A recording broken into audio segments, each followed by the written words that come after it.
So is the future of out-of-home signs that are smart signs that know who's going by and can adjust their messages on the fly, and all that kind of stuff is being worked on.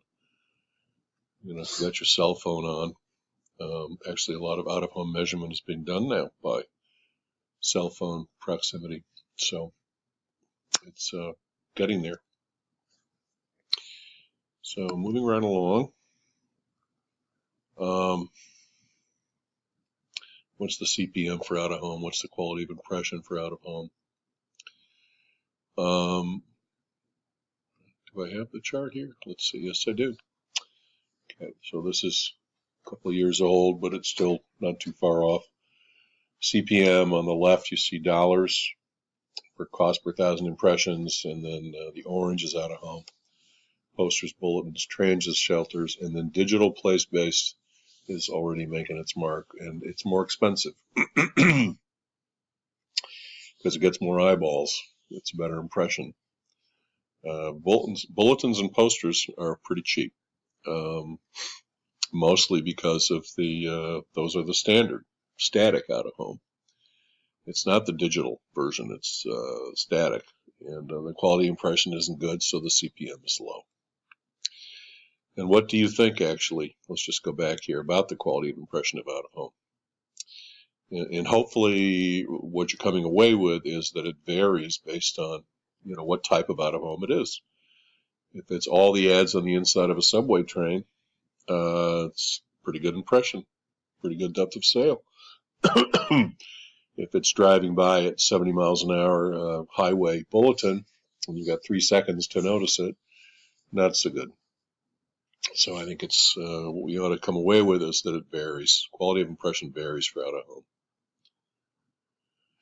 So kind of summarizing a few things before we talk about the industry and get finished. Advantages. I'd say the first is that it's unavoidable. It means it's good for products that need a fast reach build, like movies that have a weekend to make it or break it, or programs, or any new products. It can be targeted, it can blanket a neighborhood, it can be pinpointed, it can be put near retail. It's on routes where people go to shop. Disadvantages, one is the long lead time unless it's digital. It's not good for direct response, and for the most part, creative is limited. And as you saw, you've got to achieve this provocative simplicity. You've got to make sure it's readable to maximize the opportunity. This is from your book, Bigger is Better, the Benefits.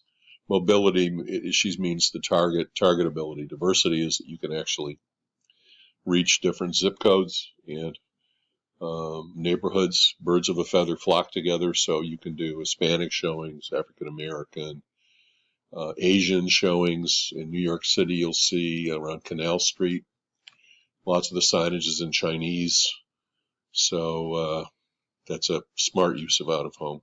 It can reinforce your overall message. Some of the disadvantages are here, again, from your book.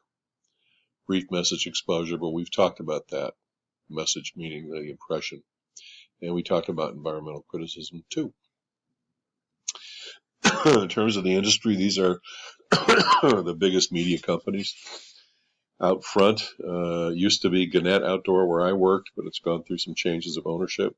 It's now Out Front Media. It was owned by CBS, actually Network for a while, the company that owns CBS, and they've put it, you know, diversified. They've made it a separate standalone company.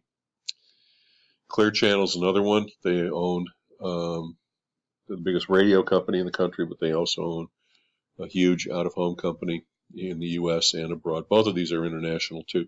JCDecaux is actually a European company. It's headquartered in France. They're, for instance, the world's biggest airport advertising company. But they have lots of properties in the U.S., the airports, but also here in New York. They have bus shelters and kiosks and, news kiosks and other things. Lamar is sort of a quiet, smart company. They're based in Baton Rouge, Louisiana, and they have a lot of smaller markets all over the country, but they also stuck their foot into some bigger markets. They're a very smart player. They were the first of these major outdoor companies to reclassify their business. They established the fact that they're now a real estate company, a real estate investment trust. Their tax attorneys found out this would be legal. Clear Channel and Outfront have followed them, and it means that they can deduct depreciation and all kinds of things on their real estate assets, just the way any real estate development company can do. This is why lots of people in the real estate development business, I won't name any specific names at this point, but why lots of people don't really pay much in the way of tax. And all three of these companies that make their business by leasing private land from people, paying them a monthly lease rental, have declared themselves real estate companies.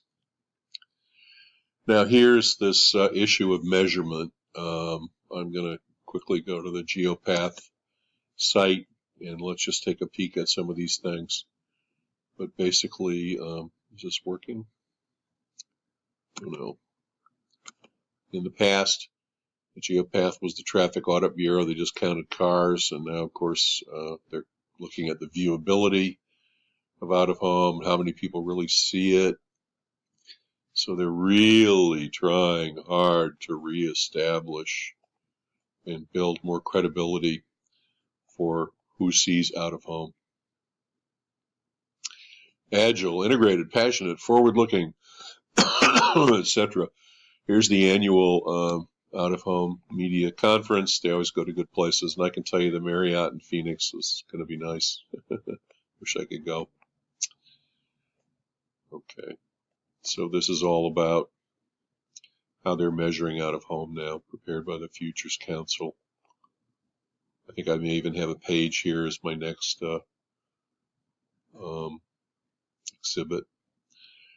But it's all about measuring eyeballs, who really sees the signage, in a way to make the numbers, which are always high for out-of-home in terms of impressions. But if you just count automobiles and you don't really, the number of people per automobiles, it's not right, because people don't always see the signs. Some signs are more visible than others. Some signs are left-hand reads. Some signs are right-hand reads. Okay. I'm not quite sure why I'm here, but let's get out of this. Let's see if we can go back to our presentation at some point. Okay, now here are some industry organizations. I'm not going to click to the websites. Okay, here's what I downloaded from Geopath. Well, good. Okay, so it's a lot of text, but you can see what they're doing. They're leveraging data from mobile devices and connected cars for a better measurement system. Tremendous opportunity, means business as usual. So the numbers went down for a lot of out-of-home companies. The CPMs went up. They didn't like it, but this is what Geopath has been doing. Okay, now I just want to go back. The OAAA is the Outdoor Advertising Association of America. It's based in Washington.